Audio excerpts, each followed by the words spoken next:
We are on stage, it said. Hello, everybody. If that rooster gets annoying, I'll shut my door. We got a rooster with us. So we have myself. We've got David Beatty, who you probably know, Bert Isla, and Jared Blando. And for those that don't know, Jared did the map in Weird Frontiers, and Bert laid it out. He's laid out a bunch of books, but we all worked on Weird Frontiers. David might have done a little bit more than some of us. Is that right, David? Actually, probably not. No, you did. Come on, you did. Well, we always, Brandon and I always talk about how we want to tell everybody that Brandon actually wrote it. He ghost wrote it for me. So maybe this is the time we announce that and unveil the truth. That's what we unveil after all these years, that you were just the face man of it. What a face! What a face! Yeah, I know. Yeah, it's face made for radio. Your fireman and like your cat, like getting everybody all into it, but come to find out, you're just like, that's what we used you for. All the clever ruse. That's right. We've got 4 people, I think, watching. So that's cool. Some of those could be us. I don't know. It could literally just be us. Yeah, it could be us. People tend to come in after a few minutes. So yeah. And I can't. Hopefully, someone will. I don't see where I can chat, but I'm going to try to figure it out. And if you go to the comments tab on the left-hand side, it should give you. You should be able to post it right in there in the comments. Or if you've got another window open to the channel itself, you of course can. That's what I'm going to probably do. I'll just kind of flip between them, I guess. That might be better. But so we're going to be talking about the reference guide that is going on right now in Backer Kit. And how many more days does that have, Dave? I think it was 7 or 10. I don't know. Let me check. That's a good question. I should probably know that. It's all good. We're loose here. Very loose. Seat of the pants troop we are. It is 9 days left. Okay. We never claim to be like a professional organization here, so yeah. We're semi-pro. At least one other person on. We've got Carl Greider. Hey, Carl. We're happy to have you on. And there we go. I typed his name, Carl. Carl. Do y'all know Carl? Just say yeah. Name. You did. Yeah. We go. Have I ever met you, Carl? I apologize if I have. Are you a con attendee that I have met somewhere? We'll see. You've met a bunch. So let's see what else. I'm doing like probably maybe for the best. I don't know. So where do we want to start, Dave? Where do you think we want to start?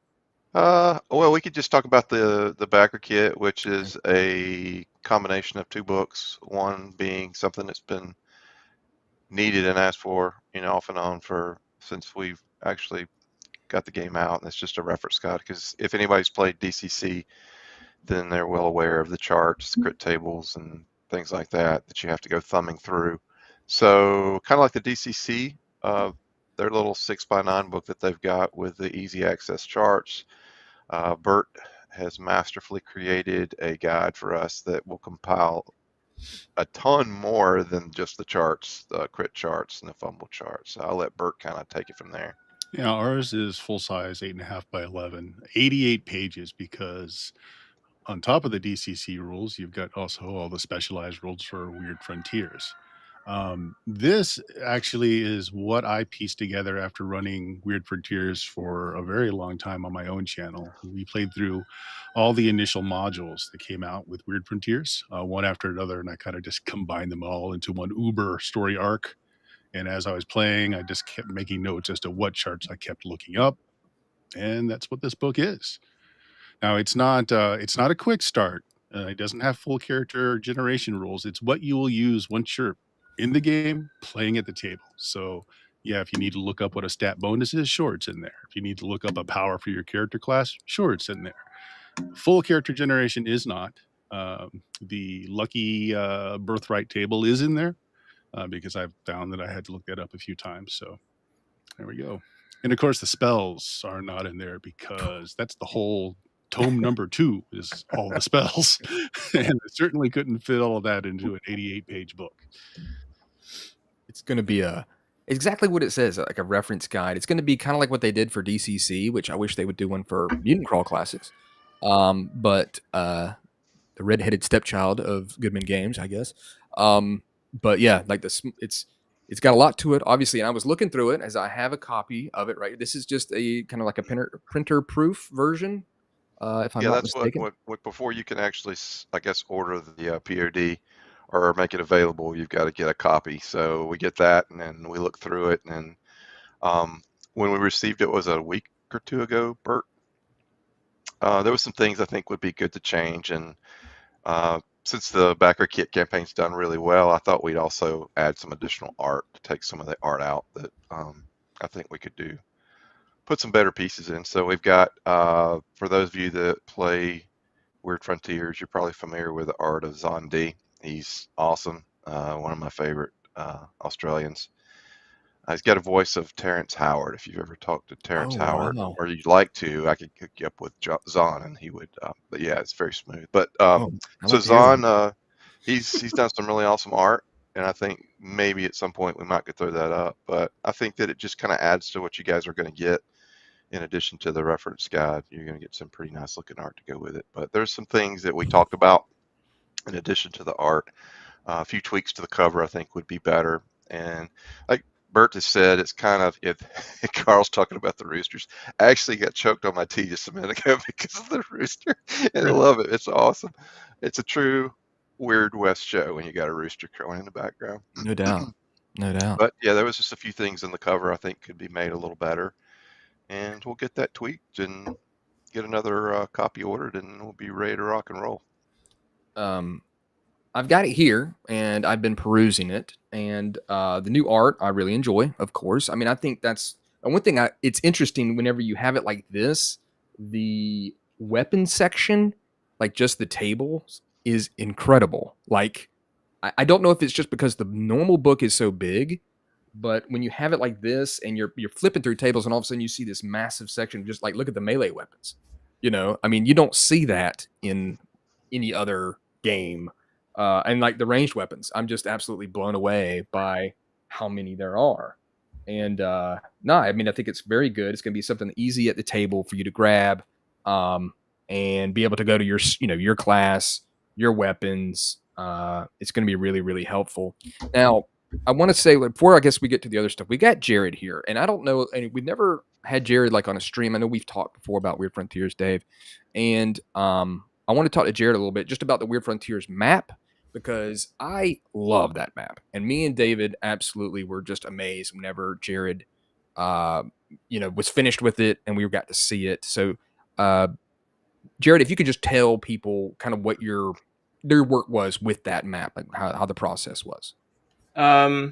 So basically I kind of took inspiration from like 18th century maps, like Union maps. Mm-hmm.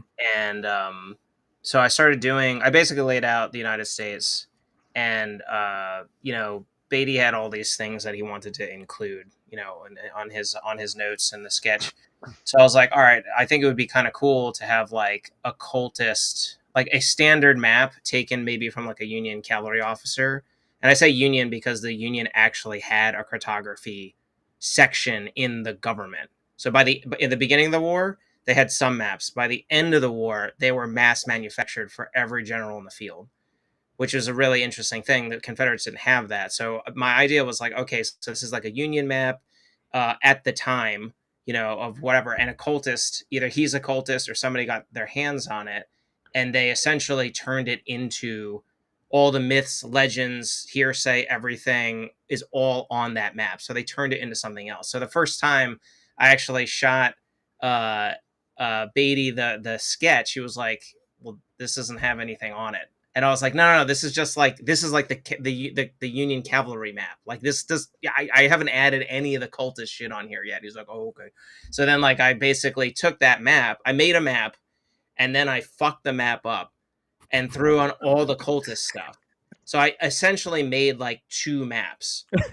but it had to, but all the detail and stuff had to go into the first map to make it look like, if you've ever seen an 18th century map, they're very like I said, like mass manufactured. They're very like precise in specific areas. And then I had to balance that with all the insane organic scribblings and crazy shit that the cultists would basically put on there. So it was a cool process. It took a while, but I think I was really happy with it, and I like the color. I was experimenting with the color palette and different things, and it was good. I mean, it was really fun to do. I'm glad you guys like it. People seem to like it a lot, so I kind of just put my own spin on it, and it kind of worked. I guess. It definitely worked, and I know for me, I know I sent you like kind of like my scribbling. Like I wish I don't know if I still got that map somewhere, like my little like hand drawn of my crude kid like drawings I did of it of kind of what the thought process was. But I was blown away by it. I was really impressed with it. And it's always been something that I look at and I'm like, that was really cool. That really worked out well. you know.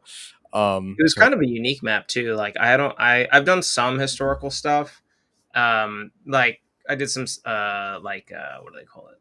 Maps for like the Napoleonic Wars. I did a few of those like battle maps and stuff. I've done some maps for California, like for their like modern maps. But this was kind of a cool one because it was such a cool mix of I feel like Weird Frontiers really mixes real like real history. It's alternate history, but it still has all the influences of real history, but with like making folklore real and then adding like an eldritch spin on it. So it kind of needed to have a realistic element that needed to be tweaked into an unrealistic thing. You know what I mean? Like, Right. I think it needed both sides of that. And it just happened to pique my interest because I love history. And I also like weird cultist shit. So I was like, okay, this is great. This totally works. And you kind of like me a little bit. Yeah, it's fun. It's fun having that basis of reality and then twisting that reality. It just gives it that element of realism, and I don't know. It just it has more weight, I guess, when it has that. I feel, but it's not like super high fantasy. I mean, it kind of is, but it's got that American folklore twist on it, and there's a lot of weird shit in American folklore, and you can play with it in Weird Frontiers, basically. I'm still stuck on the Napoleonic map and remembering my 50 pounds of lead Prussians that still haven't been painted. Oh my god! Are you Napoleonic? Are you a Napoleonic gamer? Used to be, yeah. That's why I play Command and Colors. It's just blocks with stickers on it. Command and Colors is great. Command and Colors is great.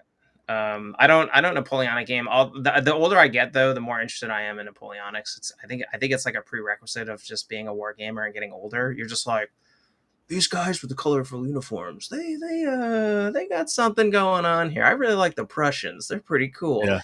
So yeah, everybody involved was dressed to the nines. They look really good. It's an event. You had to show up like it was an event. Yeah, it's neat stuff. One thing I want to say about the map that I always enjoyed was I hope somebody looked at the map, saw something on there, some sort of scribble, some sort of like rune or like a gate or something, and they made like an adventure out of it. Like that's one thing I hope that someone. Well, and there's so much possibilities when you look at it. It's kind of like endless imagination almost. Like, ooh, I wonder what that is. That's what I always liked about it. I was like, ooh, what could that be? And I think that's where you really excelled at it, was just like raw weirdness all over the place. And it was like, what happened there? And we were looking at different states and be like, ooh, look what happened to Georgia. Ooh, what the hell happened? The devil did go down to Georgia. You know what I mean? A lot of the notes I think were your guys. Like, Yeah. I mean, I think I added some of my own stuff, but I basically just took my own spin on it. I don't think I added that much to that. I think most of the ideas were yours. I just kind of do that with all my work. Like, or at least I try to. Gaming maps are weird because they're in this weird space where they have to look good, but they also have to be functional. So they're not just a piece of art. they also have to convey information. And sometimes if it's a tactical map or whatever, it has to be functional. So you'd be surprised. Like, I do some maps and I think they're good looking, and people are like, oh, this is beautiful, whatever. And then you get like a few of those dudes and it's like, this is fucking horrible. And I'm like, okay. And they're like, yeah, I don't know what this means. I don't know what this means. I don't know what this means. You know, like this is not functional to me. And I'm like, Right. I mean, it's a tough crowd sometimes, you know. You, like I said, maps are in this weird space where you're not just doing like a magic card illustration where it's just like, oh, it's a guy casting a fireball. You're like, oh, that's fine. With maps, it's like, okay, well, you got to satisfy like 15 to 400 things that somebody has to have on this map. So, but I think having it as a mystery, including weird writing, I like geometric shapes and stuff, so I add a lot of that stuff into my work, and a lot of it's from the perspective of somebody in the world. Right. And so if it's somebody in the world making it and you're not from that world, you're not going to know everything that guy knows. So Right. some of the stuff doesn't mean anything to the viewer, but they can interpret it as something. So it gives that edge of like mystery, you know. It's inside secrets, kind of like hidden secrets that he knows. And Jared doesn't know this, but because he's talking about maps. But our next topic for the channel is going to be, we're going to do our map video. How's that sound, Jared? When we do it, the next one, our little topics videos. Yeah. You can. I was like, you know what? Let's give it to him. You know, let's go ahead and hit him with the map stuff. So, Dude, what is this? Will this be your third or fourth book, Jared? It's coming up. The one that I'm. The one that I'm writing. Yeah, that'll be the third book. Finally signed the contract with a different publisher. That was a whole. It was originally it was going to be with WotC, and it was not great. Yeah, it wasn't great. But now it's very difficult. Greener grass now.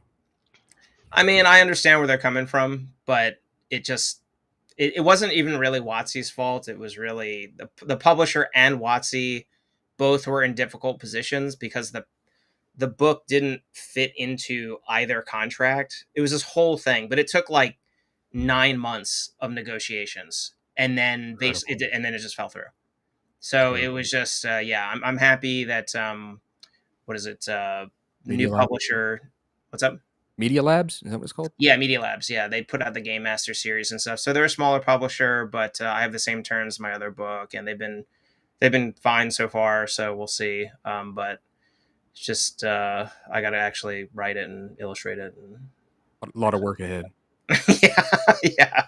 Got to get on that. Yeah, I appreciate your insight into the map, because, like I said, I think that it's something that just, you know, is really, really.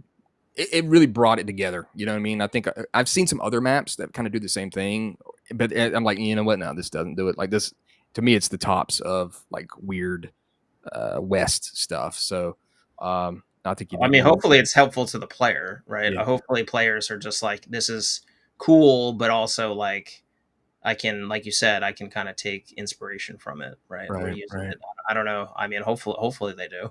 Yeah, I'm certain they do. David, how has, and Bert, can y'all speak of how Backer Kit has been? Bert, that's just for you, buddy. So I joked to David that it was so difficult to put this together and get it to launch. I said that, look, unless we make 10 grand, I don't want to ever touch this platform again. We made 10 grand. So nice. While I was not a big fan of how what you had to jump through to get it put together, they are very effective. They do a lot on the back end to promote stuff, I believe, more so than, well, Kickstarter does almost nothing for you unless you launch during a zine month or something like that. So it was worth it. And I think after the trial and error we went through the first time, that anything we would do on there subsequently would be easier to do. It's great. Because we weren't popular enough to launch it. Oh yeah, that was wild. They wanted you to have nearly 100% of the people you needed for an average back before they would allow you to launch. Wasn't it like which, you know, it makes sense, because if they're spending resources to get your word out there, they want to make sure they're going to make something off of it by a successful, you know, back. Right. So I understand that. It was just a shock. It was very much a shock. What's going on here? Oh, we don't. And I just love how David was like, it's not popular enough. The funny thing is after the initial turn down, we put the plea out, please like our game so that it might fund, and then we get, I don't know how many more, and then I can't remember the lady's name that I was going back, but she's like, oh, you're almost there, and I was like, we're just going to go back to Kickstarter, and she's like, no, it's okay, we'll approve it. And I'm like, oh, okay, thanks. Oh, so they kind of pushed Yeah, it we through? technically weren't pretty enough to Really? advance. Yeah. How many Oh, people did you need? They wanted you to have 100% of the number of people you needed on an average. So like if you had X number of tiers, right? So what was the average number out of those for dollar, your average dollar amount? How many people would you need? They wanted you to have that many people prior to launch. So Yeah. So you need to have a certain amount of money guaranteed to them yes, yeah. Well, before it they was, it was okay. interest, right? It was people's interest in it. Interest. Yeah, you're not pre-pledging or anything. You're just showing your interest. So they Okay. wanted, the 100% of what you would need in interest. And honestly, I don't know if anybody that hasn't messed with BackerKit that knew. They probably backed BackerKit, but didn't probably know that when it says, "Hey, click this button to be interested in this project," that was actually like a really important thing. Yeah, that's a hurdle you have to get over. Now, they're also very responsive. Like they got back to Beatty, I think in less than 24 hours every time he asked a question. Oh, yeah, Sometimes just a top-notch. few hours. Oh, great. So they're very useful. That's in good. a lot of ways, the Kickstarter is kind of monolithic and hard to deal with. Right. And, What do they take on with the back end? Same. Yeah, it's the same. 10%, right? 5%, whatever it is. I think it's maybe with I can't remember With now. the credit card fee, it's like 13, something like that. Yeah, Okay. because you have to pay their percentage of what they get, but then to run your credit card transactions, you have to pay a fee for that too. But they do social media stuff for you? They promote? It really does. And actually, I'll throw out a little dirty thing out there. My friend Reed, who does the America setting for DCC, the one time he set up for BackerKit, he gave his email, and then from then on, he got flooded every time anything DCC related came up on BackerKit. So they do email advertising, and it looks like they do a lot on the back end to help. That's pretty cool. Way better than Kickstarter. Kickstarter is literally like there's an entire ecosystem that got set up around Kickstarter because Kickstarter doesn't do any of that, which means extra layout from the person trying to get the thing Kickstarted because they're trying to get the social media, all that stuff. It's like if what is it? Kickback? Kicktrack. Yeah, my brain is like malfunctioning. If they do that for you, that's actually pretty awesome. Oh, they do. They show you the metrics. They show you where you're going to fund if it keeps up with the current velocity. There are panels showing you like all of your metrics of like who's pledging, where they're from. All is really top notch. It really is. I think it just the first time user of BackerKit, there's so much there that you have control of. They give you access to all the dials. There's so much it can do that it's a little overwhelming. Kickstarter is very basic in this instance. Like it's like, you just fill out this form, boom, boom, boom, and that's really all you have access to. With BackerKit, you can set up so much in the way of metrics. You can set up like additions to, which they're doing that now with Kickstarter with Pledge Manager, but I still think BackerKit's a little bit more customizable. I guess that's a real takeaway. It's much more customizable, but that could also be an issue as a first-time user, right? Yeah. You'd probably want to keep things simple at first, and then once you kind of learn the ropes, But I think after having done one, it's you get the hang of what they want, and it makes a lot of sense. So I don't know if I'm a raving fan of them yet, but definitely a fan. I mean, the results kind of speak for itself. It did a lot more than we expected very quickly. But there was a lot of back and forth. If folks remember when the first invitation went out, and you'd say we'd back in like 10 days or so, and then 20 days later, it still hadn't gone live.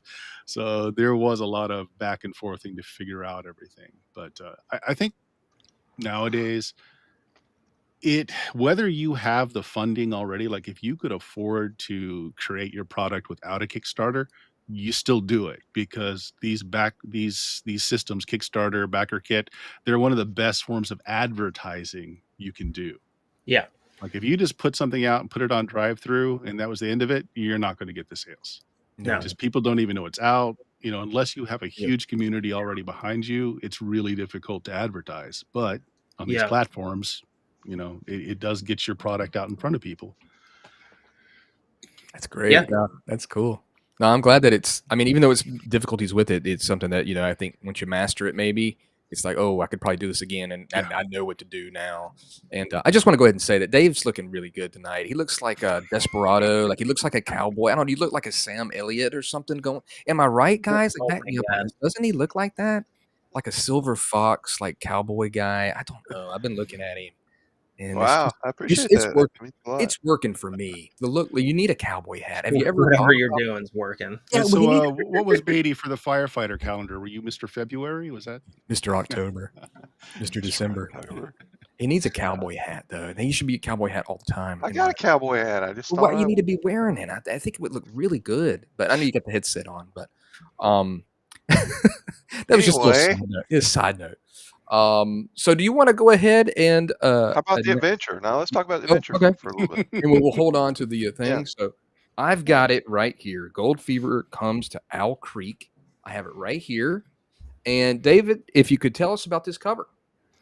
So that cover was done by a John Cobb, who is a long-time favorite artist of mine. If you guys are listening or watching and you played any old World of Darkness games like Wraith, I know Bert was big World of Darkness, actually did some work for World of Darkness. Wraith was my favorite game, and I really loved one particular artist. And crazy thing, Brad McDevitt, who works for Goodman Games and does art himself, reached out to me, and he was like, hey, do you know this guy? And I'm like, I'm horrible on names, and it's been so long since I've had those books out. I was like, yeah. And he sent me a piece of art. I was like, oh, hell yeah, I know who that guy is. So I reached out to him because he was looking for work. And one of the cool things about the upcoming second print of the Weird Frontiers game is we're going to trade out all of the current player class art, and John's going to do his rendition of all the classes that are in the book. So I think he really has an eerie element to his art. So he was already doing some work for me, and we were talking about Bishop's Adventure, and I was like, why don't we see if we can get him to do the cover? And kind of a quick on the fly thing, but he came through. I really think he nailed it. I mean, because that cover, there's a lot of elements to that adventure to try and get them, get it in to the scene, and I think he really did a good job. I think he did a good job too. He has a really nice style, and I have read the adventure, and I think it's great. That's no surprise. I mean, Daniel Bishop's made some great adventures. It's got a lot of cool kind of mystery to it, and the maps are great. I was really impressed by the maps. The art is phenomenal. I mean, I was Zahn is his name, right? Yeah, Zahn D, and Davin Klutz is the cartographer, and he's starting to come into his own. I think Goodman's using him a lot for maps, but his maps, I think, just get better and better the more we use him. It really is, and I don't want to spoil too much. This could be definitely a video I do once it's out there for everybody. But it's got a lot of intrigue into it, a little bit of a mystery, something you're going to kind of go through, interact with some interesting couple of NPCs. But I think a lot of it's going to be kind of like what's happened in this area, in this place. You've got Gold Fever is going to come to Owl Creek. It's got like an ancient history about the place, and mixed with a bit of a neat dungeon crawl to it. So I thought it was really good and really easy to understand what's going on in it, and a good addition. And I almost had to remind myself it was a 0 level funnel, which is just going to be very interesting because I have a feeling that you're going to some cowpokes are going to eat it in this adventure. I was like, oh yeah, this is 0 level, so they're going to probably die. And that thing's pretty interesting as well. I also like the fact that it's got a lot of NPCs in it that you can use. I always like stuff that's like, it gives you stuff, and then you're like, you know what? That's a really good list. I could use that somewhere else. So very pleased with what I've seen with the adventure, and I hope Daniel watches this, but let him know that it's I think it's a really cool one. And and I've got some I don't have any the art I want to show, but I don't actually have art of that right now. But I do have art of the reference guide, but do you want to do the announcement now or wait to the end or of Yeah, the sure. third? So the idea for the backer kit is we thought it would be kind of cool to make another official class. The last class that we did, I think was it a stretch Colbert for the last stop perdition. We did the Void Ranger, and the reason why we did that is we were kind of worried if you got killed or something bad happened to you during this adventure, it would be really kind of hard to explain getting a new character into the adventure, when characters die. So we were like, let's come up with a class that's kind of spirit based, and that was how the Void Ranger came to be. But so we thought we'd do another class and let the actual backers who are kind enough to pledge to vote on it. So the only people that are going to get to vote on the 3 concepts that we have are the folks who've backed for backer kits. So the first one that we revealed was the Whiskey Demon, which is kind of a demon who's suffering, has the constant thirst for whiskey, but can't touch it himself. So he possesses the player character and basically gives him a taste of infernal powers in exchange for the player constantly feeding the demon whiskey who's possessing him. So that was one of the concepts. And then we skipped over to the Naysayer, and the Naysayer is kind of a different version of a cleric, maybe more, wouldn't you say, of a paladin kind of type, A Bert? lot more like a paladin, yeah. Yeah, he's gonna beat Jesus into you, basically. He's a Bruiser for God. Yeah, he's a fist paladin. He'll fist you. That paladin will fist you. Yeah, so, and then the third option, this is the first time we've ever thought about it, but it would be our first American Indian class, and it's based off of the historical Cheyenne dog soldier, which I've always thought was like just a total badass. When you read about them, they're kind of like the special forces that did a lot of cool shit when they were back running around. So if you do any kind of, I guess, digging into the history of the dog soldier, you've got a kind of trying to think of a good way to put it, but you've got the mystique around it is there is an Indian who wishes to have his own organization in the tribe, and he's not a shaman, and he doesn't have the street cred, I guess, that most of the American Indians would do to get that. So, but he was told by I think the really tribal member, wise tribal, I think it was Sweet Medicine was his name. He was told that he was meant to be. So he tried to gather as much interest as he could to join his or start his new organization, and no one had anything to do with him because he didn't have any clout. So where's Bert going? Oh man, I messed up. Bert, come back. He went to go get his rooster. Yeah. So basically, this Indian who was prophesized sits in the middle of the campground and starts to sing from basically sundown to midnight. And then eventually he gets up, and while he's singing, all of the dogs in the tribe are going crazy. And so eventually he stops singing and he wanders off, and all the dogs follow him. And he goes for a few days, and eventually what happens is he comes to the spot and sits down, and there is a lodge that just forms around him. And all the dogs run into the lodge, and when they run in, they transform into dog soldiers, and they share songs and dance, and basically give him his, I guess you'd say, his special abilities. But that's basically kind of how the whole dog soldiers myth started. Supposedly it was this guy, and from there people of the village, for one thing, eventually come looking for their dogs and the missing Indian, and they find him and basically realize that they should have listened to him to start with, and he just gets a mass of people who want to be dog soldiers. So they go on to be, like I said, pretty much like the SEAL team of the American Indians back in the day. That's awesome. Let's show the art, right, Dave? Yeah, you can pop it up. This is probably not final art, but this is just something that I think makes a kind of a cool representation. He's a badass, it looked like. Fucking jacked.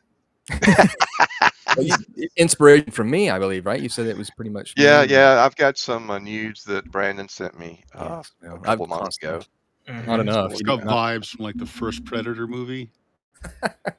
Yeah, it's very Billy. Yeah, it's very Billy. I just love Zon's style, and I don't even know how to explain what his style is. I don't. The thing is, he's got, I don't know, it fits. Yeah. It'll just like Jared's map fits Weird Yeah. Frontiers. Zahn is, to me, when I think of all the artists that we use, I mean, he's just the guy that more times than not, when I hire somebody to do a piece, when he kicks it back, I'm usually like, Brandon, I text you, and I'm Yeah. like, Yeah. it's badass. It's So and I'm going to show a couple pieces here from the reference guide here yeah, after we're done with some of the this. additional art. Yeah. Yeah, if you want to go ahead and talk about it. And it's just Sure. I want to say that David, with the creation of Weird Frontiers, it's like he specifically sought out some dudes, and it's almost like the stars aligned, and you found some guys that were just like, whoa, like this was like destined to be almost. Their styles, people I'd never seen before, and it just really helped it, I think, come alive when that book was made. But let's go ahead and Yeah. take a Well, look. We got another even piece. running into Gilbert, I mean, it's just everything did kind of come together. Yeah. So we've got some a couple of pieces of luchador art to throw in with the class section for the luchador. And again, this is Zahn. Yeah, he's great. I love the scorpion tattoos, fantastic. And that's actually kind of a ripped donkey too. I mean, he likes Yeah, muscles. Yeah, He likes yeah. muscles. He's just attracts. Even the carrot was kind of jacked too. If Oh, you let's look at that. Let me go there was back. some Let's take a vein, look. I think Oh, there's it some is. veins. Yeah, That's some not a vein scrawny fine. carrot. Not It's scrawny a at all. vascular carrot. Yeah, Yes, Swole. quite. I love it. And then let's look at this one here. Yeah, so this would be there were just some pieces that we used that when you went to the class section, like this piece is replacing a piece that would be with a gambler. That to me, it made more sense to have something there that was more thematic towards the the class that it was paired up against. So there Oh, I you go. dig That's it. the gambler. I dig it. And then we got again Yep. another phenomenal luchador. And I Super believe that'll jacked. that'll Jeez probably be our full Christ. page. I think we're going for a full page on that one. And just so if anybody's out there watching, I'm gonna do a at the end of the backer kit there'll be some add-ons, and some of those are going to be this original art, because I try the artists, they're so good to me. I try to so offer their original art and just kick the money back to them to give them a little something extra. So these pieces will probably be for sale. That's really cool. Yeah, And that's these are sweet. yeah, he's sticking it to that guy pretty hard too. Real boot in the face for him. And just this piece here, man, I haven't said anything about it, Dave, but I think it's incredible. I really do. From like the energy of his hit, like I was looking at that, when he showed it to me. I just think that's really, really badass. And he has some interesting like proportions, but it works with his style. You know what I mean? Like Yeah. look at there's something about it. Yeah. It's angular, it's aggressive. Don reminds me of Bisley. You remember the old Lobo? He Mhm. reminds me a lot of his style. But like the dots for eye, like his pupils, like I don't know. There's just it's very, very cool, and this may be one of my favorite pieces. I love the energy coming out of this dude's back. He's really taking it this point. And look at his face. Like you start looking around, you're like, oh, look at that. I guess that's like a zombie, but like look at his face. He's in an uncomfortable position. He doesn't want to. What are you probably do talking that. about? That's a simple chiropractic adjustment, right? That's there. true. And then here we got this one. Tell us about this one, Dave. That's cool. So that's this will go. What was it? Is it the occultist section that we're plugging this in? Yeah. So what the whole and people, it's funny. Matt D'Amico, I hate to bring him up because he's going to be really excited now that he got mentioned. I hate to bring him up. Yeah. So for those of you who don't know, Matt D'Amico is ex-police officer, and I'm an ex-firefighter. So firefighter and police officers just they typically butt heads in their careers and joke with each other and give each other a hard time, and that doesn't stop when you retire. So a big part of my day is usually antagonizing Matt, and he tries to come back, but it's always a failure. And he'll tell you that. But so Matt actually kicked an idea to me the other day, and it was way off of the canon.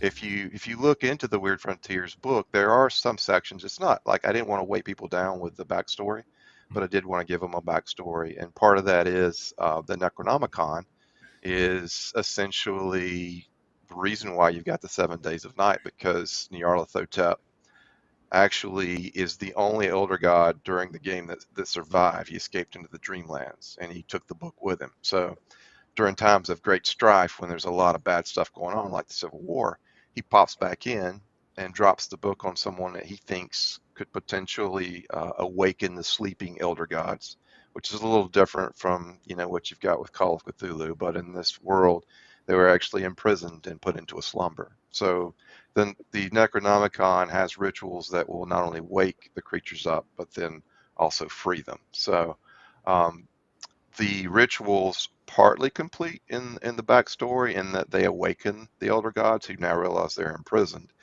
And before the second ritual that would have freed them from the gates can be enacted, some Texas Rangers break in and essentially wipe out the cultists. Well, the book's basically an entity of itself and takes to the sky, and all the pages split and scatter on the winds. So part of if you wanted to have a campaign with Weird Frontiers, the idea was that your group would be hunting down the various pages of the book to try and get it before the cultists did and get it back together and bring the end of the world. So that's basically the Necronomicon with some rituals that are scattered into the winds. I think it's great, and you can see like Cthulhu there. Like as I look more in it, it's just like there's some really neat stuff in there, And again, his style works so well with it, so I dig that a lot. That's the piece of art I've got. I want to go back to just the main thing, or let's leave it on the dog soldier there, Yeah, sure. since that's kind of the new one that's going to be offered up to. They can so now they vote on it, right? They're going to say which one of the three they want to be a class. And how do they do that on the backer kit? I would have guessed, and Bert, you can back me up on this. We'll probably create a poll.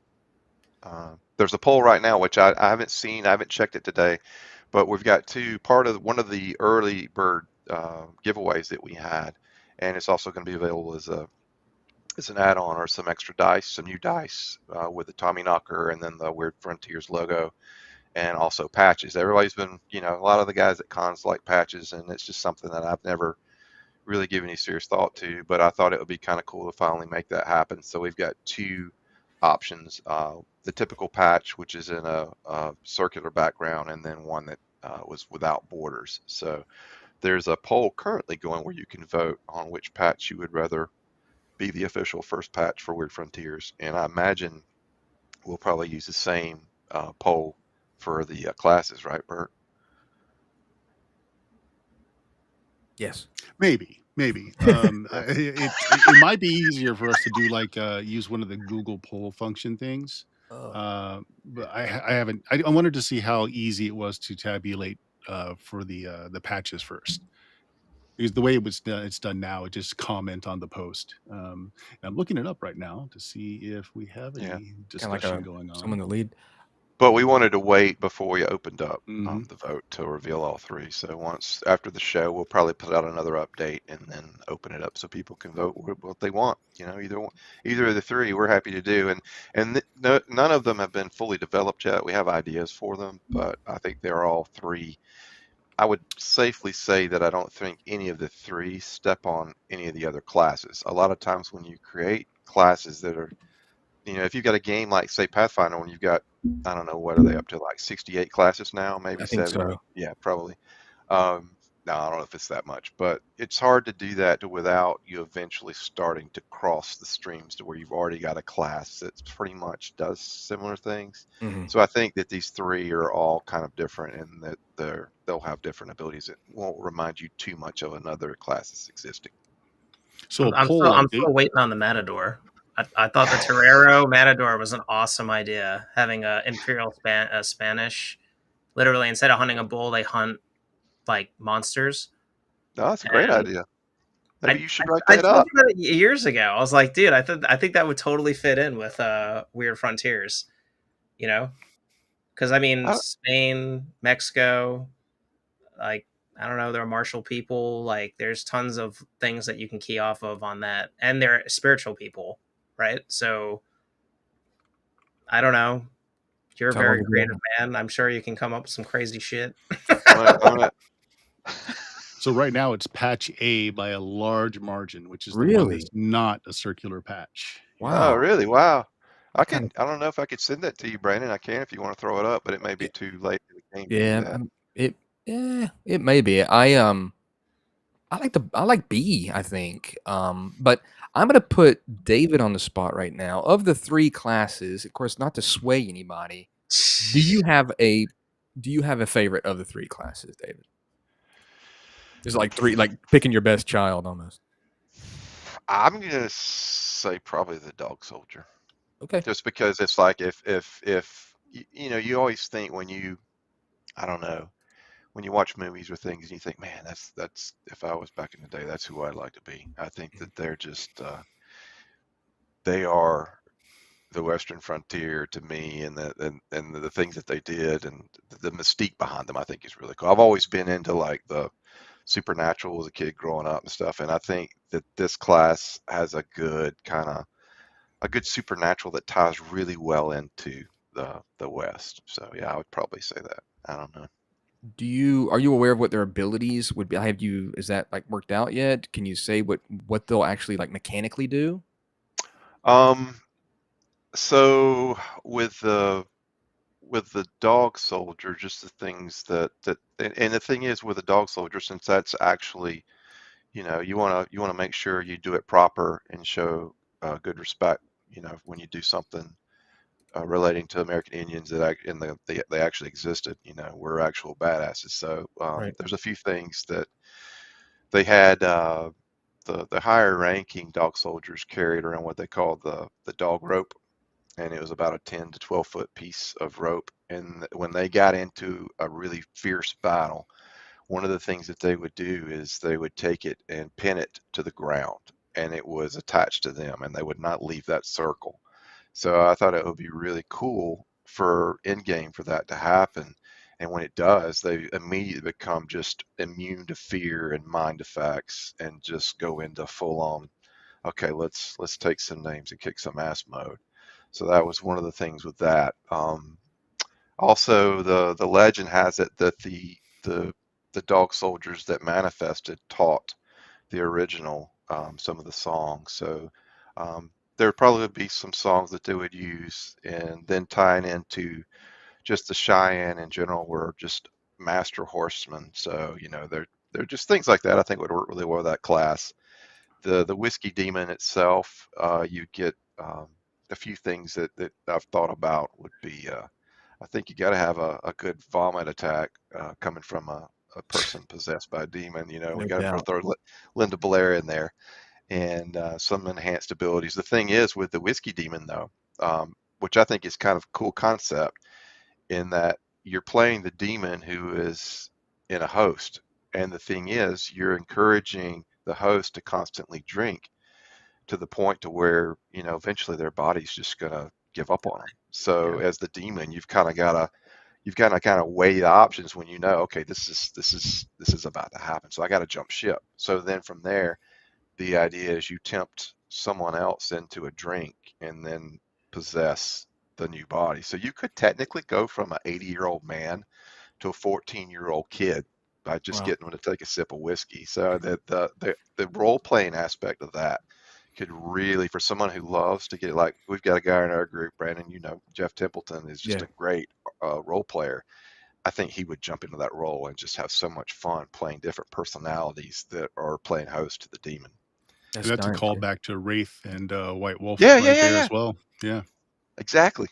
And that's the thing. A lot of people don't, I mean, not to get off topic, but a lot of people don't realize how amazing Wraith was in that it had a concept to where if you basically exhausted yourself to the point to where you slipped, then there's a specter in you, and that specter is like everything that's dark about you. And you would think, oh, okay, well, I'm going to play this, but that's not how it works.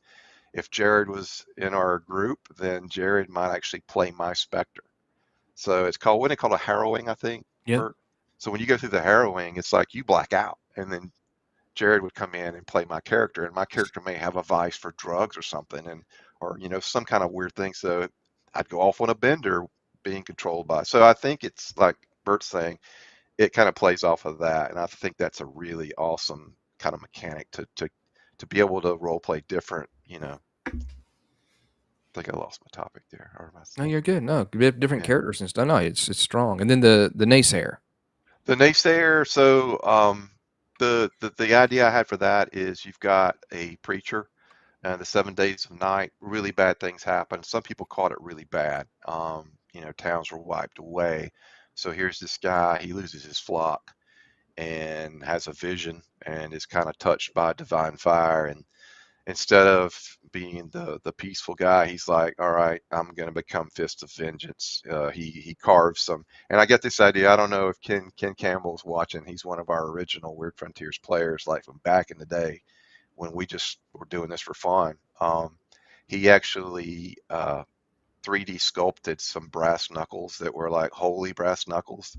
So I kind of borrowed on that to where he takes a piece of wood from the church that's been destroyed or burnt and fashions them into some brass knucks and sets about. Basically, he's more of a protection guy, but he is also a beat stick with some abilities channeled or fired by faith. So, Now, this and one's like I got said, a. these are all. Go ahead. I'm sorry. This one's got a lot of DC Vertigo vibes, like Saint of Killers or Preacher. Like he's gonna lay the Yeah. beat down on you. Following God or not doesn't make him a peaceful man. So before Preacher was definitely he was an influence, I think, on that too. He sounds that like was my John favorite of Brown. the three. But You know, the firebrand John Brown that basically almost started. Basically, some people blame him for starting the Civil War. Like him and his group of freed slaves, they attacked Harper's Ferry, took over the armory, and then it was, well, before he was a general, but Lee as a colonel took it back, and John Brown was the firebrand. That's what it sounds like. Is that the movie with McConaughey plays him? Is that? I don't know. I don't know. The man himself is interesting, but I'm just saying it sounds like that kind of character where he's like willing to put it on the line, you know, as a strict abolitionist. He was like, yeah, y'all are talking the talk, but he actually walked the walk, and then he got hung, you know. And he's the one that he handed a piece of paper to his before he was hung, handed a piece of paper to the jailer or whatever. And when he opened it up, it said, now I know that the only way the country will be saved, it'll be a wash in blood, is the only way this country is going to be. Like he was crazy. John Brown was like kind of nuts, but also he was kind of the spirit of like the abolitionist movement. But I don't know. Some people say he was a failure. Some people say he was a super success, but he's a little crazy. Well, if you know about him, I think he's a success. Yeah. You know? Sure. Yeah, I guess that's true.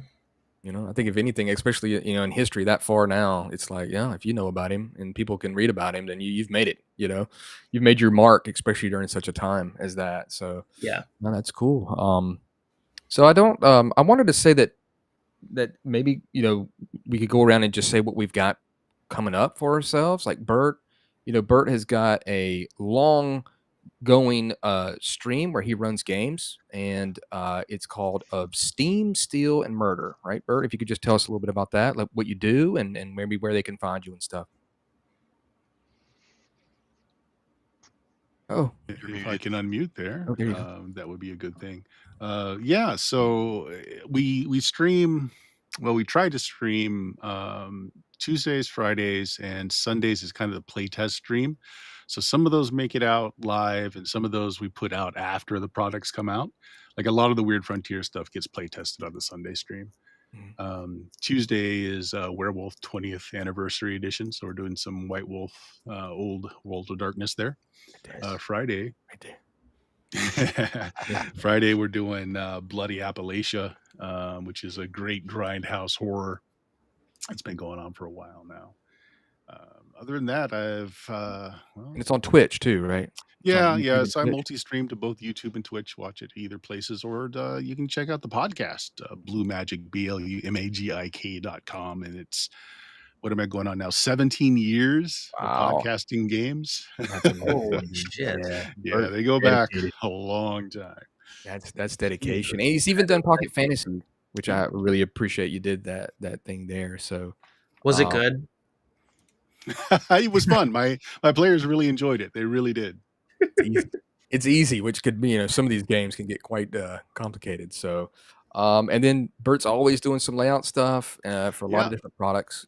If I might, right now, with 11 days to go, Angels, Demons, and Beings Between Volume 3 is currently in Kickstarter. I had just a minor part in this. I just helped them out with the adventure, did some layout and editing, editing for that. Is that Don Stroud, or am I getting the name wrong? Is it It's the Shinobi Studios, David Fisher? David Fisher. Yep. And if you need patrons for your DCC games, these books are awesome for Yes. that. Just all kinds of deities and things that your clerics and otherwise can get entwined with. No doubt. Amazing stuff. I've got the first two, and I'm right there with you. Yeah. I've done videos on them, and they're great books. And I thought they were kind of done with them. So to see the third one come out after all Yeah. this time, so that's great. And yeah, you really have a wide spread of games that you've worked on, like the Dicey Tales stuff. And I'll be doing a video on that the adventure book. I'll be doing that as soon as I get it. So that's a really cool game as well. So is that it, Bert? You got anything else? Well, pretty soon, the John Carter Mars audio book, that one of the add-ons there was an RPG, which is in the final stages now. And we were mentioning David earlier that does the cartography for a lot of stuff for David and I. He's got two amazing maps for that RPG. Great. That are going in there, and they look really sharp. We asked him, so we had the rights to use the original 1970s art from the comic book series. We can't say the name because we don't have the rights to use the name. That's right. But if you know, you know. So we got to use the art for that RPG book, and we asked him to try and kind of emulate the flow of that style as best he can, and he turned in two amazing pieces that went perfectly with that art. That's great. Yeah. I Of really course, like Matt that. D'Amico, who just popped in Oh, here. Yeah, Matt, I thought I Doing a smelled lot of something. stuff for him. Yeah, he's here we got some now, stuff coming so. up for Gangbusters, and of course his with mail setting, which Yeah. is He must pretty have awesome. heard me talking about him. He did. His ears were burning. Yeah. Is that it? So a lot going on. But yeah, the other thing is, of course, the second printing of the tome that is Weird Frontiers. Oh, Going through, making some, a re-edit for a few things for clarity. New art, of course. Lots of great new art. Two different adventures in this one. So if you already have the core books and say, why would I want a second edition? Well, there's two new adventures in it and lots of new art. that's great. Yeah, I think everybody's super excited for that. Because I know a lot of people, they hunt down the books and now it gives them a chance to be a part of it again, kind of, in case if they missed it and then Yeah, someone, because right now the only way you're going to get it is with POD. So, and Yeah. some of those books, the original ones are going for what? The leatherettes. yeah, Well, heck, the $200. PODs are going for stupid prices when you can get them through drive-through. yeah, that's a whole other snafu right there. Just misinformation that people are using to their financial gain, I guess. But that's good, Bert. I appreciate you letting us know about that. Oh, Matt sucks. Okay, that's well known. No, that's Fireman policeman rivalry runs deep. There you go. And well, since we're on it, Dave, anything you want to say about what's in the future? I know we've kind of said this before in one of our other live streams and stuff, but if you want to just reiterate right here, we do have 13 we got people watching. the next up is going to be obviously second edition. We're going to try and get that ready to go before we do a campaign for it, and so that once it's done, we can pretty much push it off to the printer. Probably try and work on some add-ons for that, some things that folks have been asking for since we started the whole thing. And we've got another adventure. It's probably going to be next up on the books by Marzio Muscadet. Am I pronouncing his last name right? I always get it wrong. Go with it.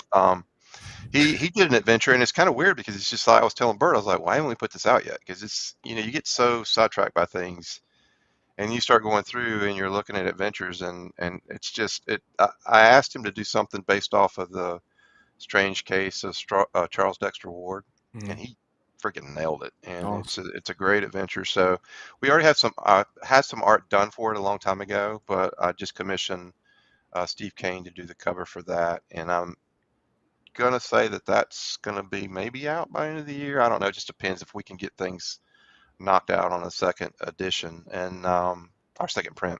And other than that, we've got Stefan Surratt's working on a DCC adventure based on some ideas I had, which I think is going to be really cool. I think that's about it for right now. Okay, great. Some other things we might get announced, but I'd rather wait just to Yeah. get things more solid on that. Understood. And then Jared, you've got a bunch of stuff out there, but anything new that you for people to look at? Maybe something that was released that Yeah, I mean, I did 4 maps for Dragon Delves, the new 5e source book thing, which was kind of neat. It was kind of neat to work on. It's like each one's like a different dragon adventure, and it's actually kind of neat for 5e or for WotC because it's kind of it's just a book of adventures, which it's not one giant adventure. It's literally they're all like different adventures, which I thought was great. kind of neat. It's like a compendium.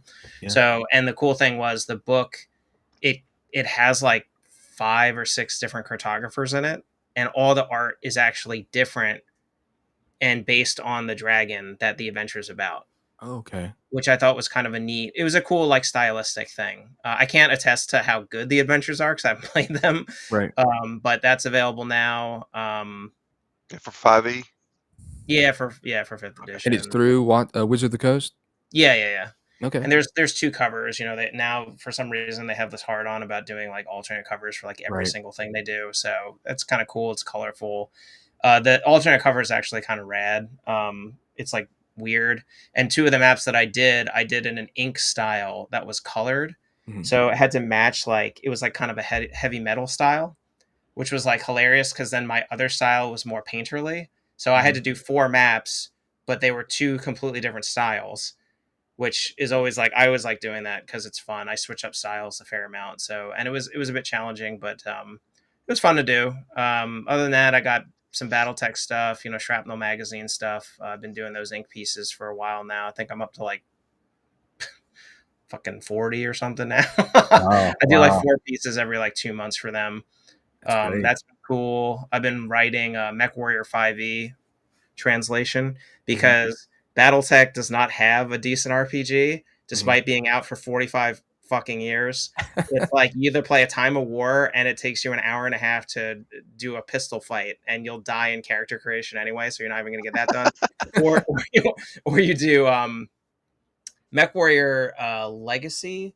It's actually not terrible. It's just I don't really like the I'm not a huge fan of the queue system, which is I think they started it with Shadowrun. Oh, okay. And it puts a lot of pressure on the players. And if you don't have the right players, I think the players get uncomfortable. I ran a few games in it, and it was just like it was fun, but some players just aren't like as super. It really depends on the creativity of the players because the players move the game and they kind of make up what's going on in the game as it moves from player to player. It's a really unique system, but difficult to run. So anyway, I was like, I know 5e, it's not my favorite system, but I kind of mashed traditional BattleTech with 5e. So I have like a 40-page document. It's all laid out. I'm laying in artwork now, and I'm just going to release it to the community. That's great.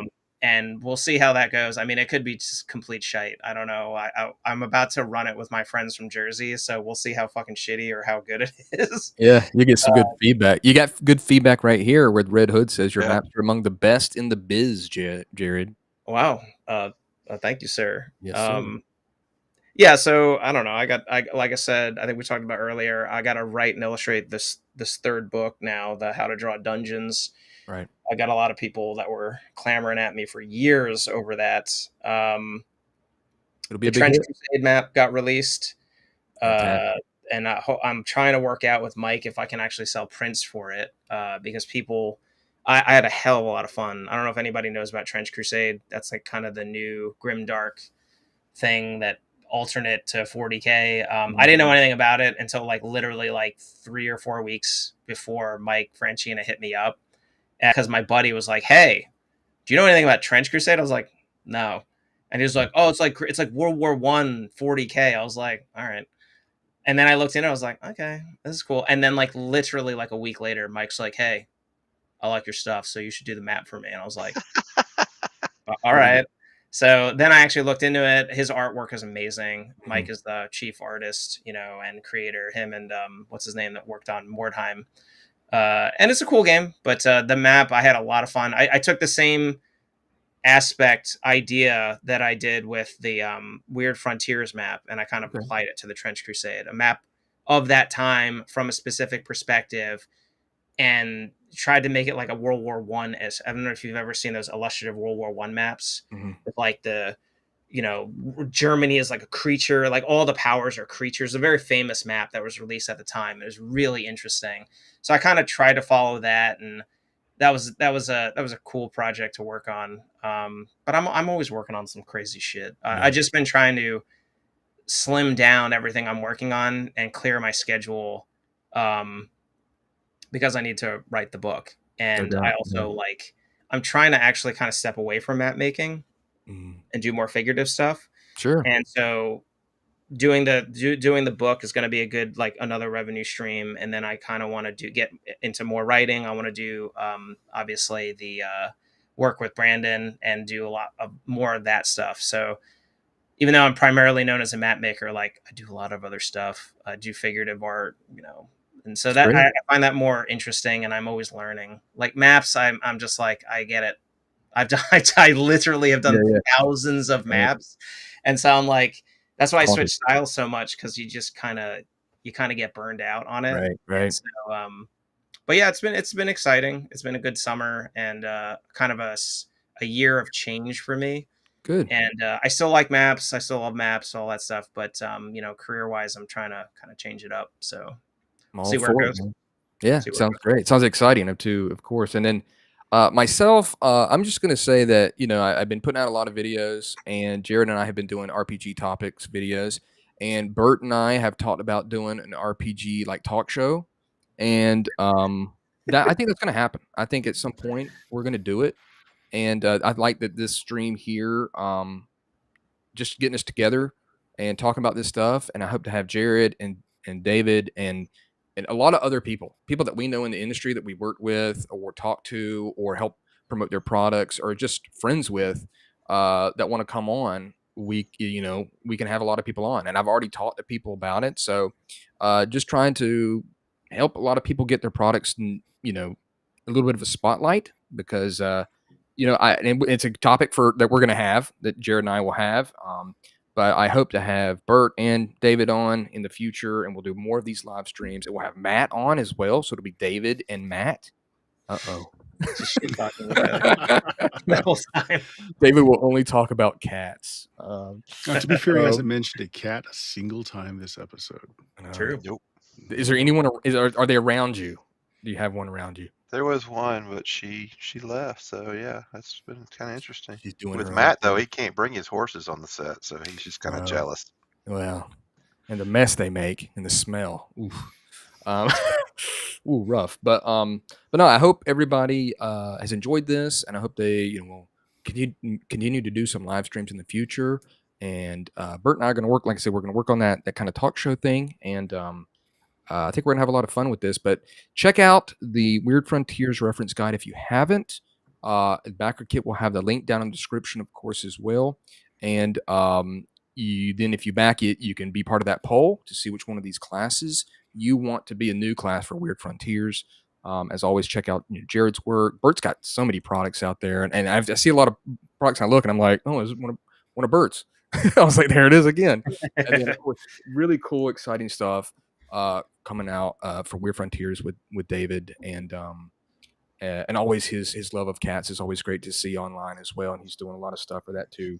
And right here, Diego the goat said mariachi class, which I thought about that as well, kind of a bard class maybe. But then I thought about, what about that class where you have like a whole band, you're playing all of them? That'd be awesome. You know what I mean? Like, they are all different. They're all playing different instruments. And, you need to watch Nacho Libre a lot to get a lot of, inspiration. But it's not a bad idea. Thanks, cool info. Glad that'd be a great one-off at a con for a con game.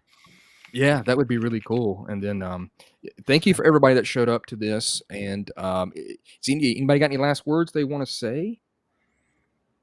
Just thanks so much, guys. Like I said, we figured it'd fun, but we didn't know it would just slam the doors open so fast. So it's really awesome to know that you guys are still interested in the game and the world, and we got some cool stuff coming. So thank you very much for your support.